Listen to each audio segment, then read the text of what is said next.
Ande, ande, ande. Ni, ni, ni, ni, ni, ni. Yo soy la Pipa Mala y hoy os voy a contar un cuento.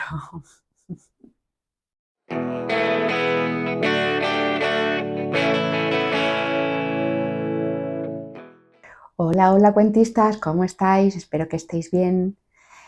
Bueno, pues sin darme cuenta se acerca la Navidad y bueno, es un poco complicado encontrar cuentos temáticos sobre la Navidad porque, bueno, esto sí que se encuentran cuentos cuando no tienen estos valores, pero claro, buscar cuentos con valores que estén enfocados solamente en la Navidad, pues sería perdérnoslo el resto del año. Así que voy a contar un cuento que no es navideño, pero sí que habla de la lucha entre el mal y el bien. Al fin y al cabo, la Navidad lo que se celebra es que la luz vence a la oscuridad. Y el cuento que es del libro de los cuentos que Celia cuenta a las niñas, es de Elena Fortún, y el que es elegido para contaros se llama El ahijado del diablo. Y dice así: Pues señor, había una vez un pueblo que tenía una iglesia y una torre como todas, y en la torre un cuco, y la hija del sacristán que subía a tocar las campanas todos los días. La hija del sacristán era bonita como una rosa. Tenía los ojos dorados y las trenzas lo mismo. Además, se llamaba Serafina. Una tarde, que era de primavera y las golondrinas daban vueltas alrededor de la torre, Serafina preguntó al cuco: Cuco, cuquillo, rabiquín de escoba, ¿cuántos años faltan para mi boda? Y el cuco cantó una sola vez, y el corazón de Serafina se puso a palpitar tan deprisa como si se le hubiera roto la cuerda. Al bajar de la torre se encontró con un buhonero que nunca había visto y que estaba instalando en la plaza del pueblo un puesto de baratijas. Era un hombre moreno, con los ojos verdes y el pelo azulado y brillante. Serafina comprendió al verle que se casaría con él, y el buhonero también lo comprendió. Pero el sacristán dijo que en todos los días de su vida consentiría que se casara su hija con un vagabundo sin oficio ni beneficio. El buhonero, que se llamaba Matías, se rió, enseñando los dientes blanquísimos y reluciendo sus ojos verdes. Llamaré a mi padrino y él lo arreglará, dijo a Serafina.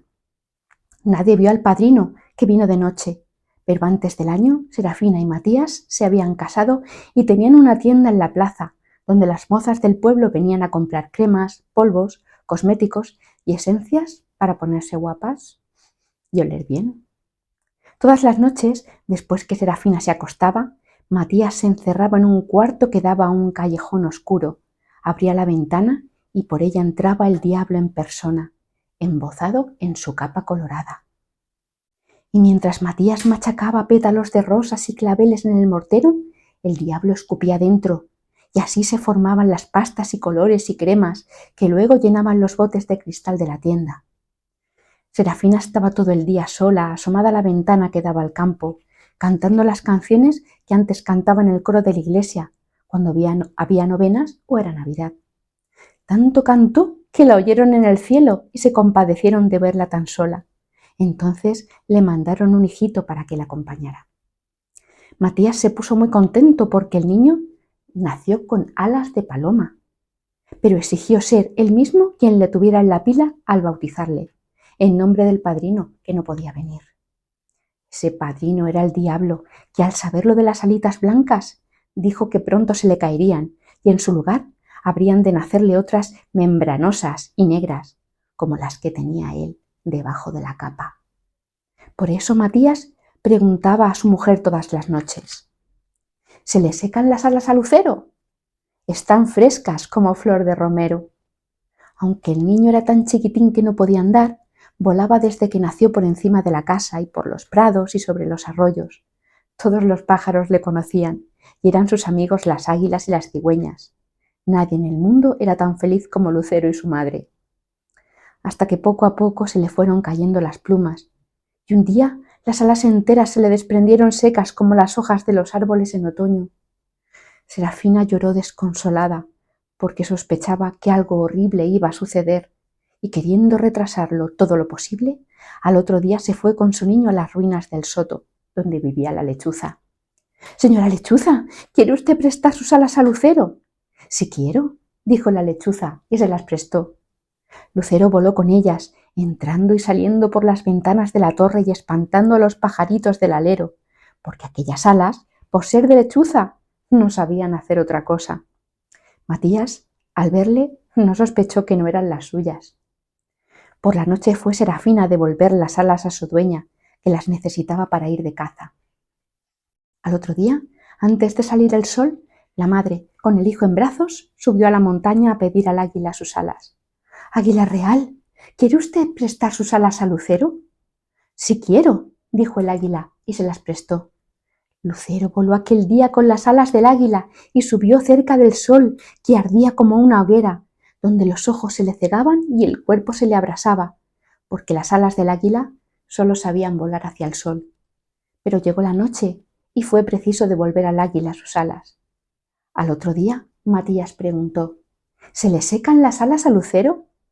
Serafina no contestó, y entonces el padre dijo que a la noche vendría su padrino para ponerle alas de murciélago y enseñarle a volar hacia abajo. La pobre madre lloró todo el día porque el padrino era el diablo y su hijito volaría al infierno con las alas negras y membranosas. Por eso se fue, anda que te andarás, hasta el nido del águila y le contó lo que le pasaba. El águila escuchó, mirándola con sus ojos rojizos y espantados, y luego, de un vuelo, se plantó más arriba del sol. Al volver traía entre las garras el cuerpecillo de un ángel gordito y rosado, que se defendía sin poderse soltar. «Angelito, ¿quieres prestar tus alas a Lucero?» «Sí quiero», dijo, y se las prestó. Con el ángel en brazos corrió Serafina a su casa, donde Lucero se arrastraba por el suelo sin saber andar y sin poder volar. Le puso las alitas y subió por el cielo azul, mucho más allá de las nubes, porque las alas de ángel solo saben volar al cielo. La madre se quedó en el jardín, con el angelito chatillo y dormido en su falda. Y así llegó la noche, y Matías buscó a su hijo para entregárselo al diablo. Como estaba muy oscuro, creyó que era su niño el que dormía en el regazo de Serafina, y se lo llevó a su laboratorio, donde ya el rojo padrino esperaba. «¿Qué me traes ahí?», gritó furioso el diablo tapándose los ojos. «Pues a tu hijado, que ya no tiene alas de paloma y va a aprender tu oficio». Pero el diablo se puso a temblar y debajo de los pies se fue haciendo un hoyo profundo que se lo tragó con un gran chasquido de humo, chispas y olor de azufre. Matías no comprendió nada, porque el ángel tenía la misma cara de su hijo y no pudo sospechar que no fuera él. Ni a la noche siguiente, ni a la otra, ni a la otra, el diablo volvió, y Matías siguió machacando sus ungüentos, que fueron poco a poco perdiendo la fama. Hasta que el niño creció, fue a la escuela, y una noche declaró que le ayudaría a hacer las cremas de rosas y claveles a su padre. Y desde entonces no solo sirvieron para poner guapas a las mozas del pueblo, sino también para volverlas buenas, quitarles el mal humor, hacerlas amables y sencillas. Poco a poco al ángel le volvieron a salir otras alas nuevas, y un domingo que hacía sol y había salido a pasear de las manos de Matías y Serafina, se le ocurrió echar a volar sin soltarlos, y vuela que vuela se los llevó a buscar a Lucero y los metió en el cielo. Y como el que allí entra no sale más, aún siguen allí. Y no es que miento, como me contaron, os lo cuento. Bueno, bueno, tengo que deciros que este cuento, a ver, está un poco pasado, en el sentido de que las cosas de las que habla, la familia muy tradicional, la hija del sacristán, ¿no? El tema del buhonero, termina la lavadora. El tema del buhonero, no sé, hay muchas cosas que pues son de principios del siglo XX, pero me parece muy bonito la historia del diablo ¿no? que parece que están el diablo y los ángeles, ¿no? Que parece que están peleando por el niño, ¿no? El hijo de Lucero, el hijo de de Serafina y Matías. Serafina, además, que es un nombre de, bueno, de las jerarquías angélicas.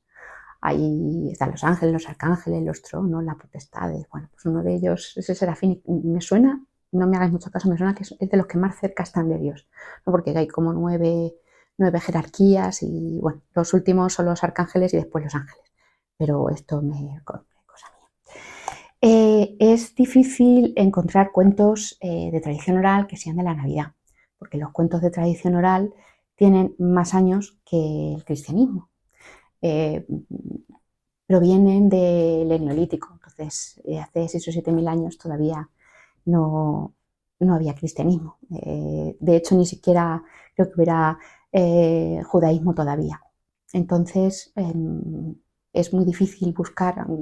Hay gente que nos pide a los cuentoterapeutas cuentos que hablan de la Navidad, pero cuentos de tradición oral no hay. Y los álbumes ilustrados, como os comentaba, pues que sean específicos de esa temática, pues pierden. Sería una pena desperdiciar hablar de ciertos valores por hablar de la Navidad. Y bueno, también recordaros que aunque podéis poner este trocito del cuento a los niños y niñas, pues a ver, los cuentos que Celia cuenta a las niñas se puede encontrar fácilmente. No sé si está descatalogado, pero de segunda mano se puede encontrar fácil, y en las bibliotecas seguro que están. Y es un momento bonito, sobre todo ahora en Navidad, antes de que los niños se vayan a la cama con esta ilusión, pues contarles un cuento de estos tan bellos. También recordaros que, bueno, este canal no está especialmente dedicado al público infantil, que lo digo siempre, porque bueno, hablamos de otras cosas que a veces son un poco más profundas de las que corresponden a una mente infantil, pero para los adolescentes creo que sí sirven, y si lo queréis utilizar para vuestro crecimiento personal y las aulas, las consultas, los despachos, ¿no? Y bueno, como siempre, pediros por favor que os suscribáis y que comentéis si os gusta, si os contaban cuentos las noches navideñas, en los que se junta la familia, y aunque es una costumbre que se ha perdido porque ahora está la televisión, pero antes seguro que en esas noches se contaban muchas historias, muchos cuentos y se cantaban muchas cancioncillas. Así que comentadme y, bueno, si me queréis recomendar y esas cosas, os lo agradezco. Desearos que paséis la mejor Navidad posible, que se os cumpla uno de los deseos que tengáis y que disfrutéis mucho y que tengáis mucha serenidad y mucha paz. Y sin más, como decía el gran maestro Cuerda, calabazas navideñas, yo os llevo en el corazón.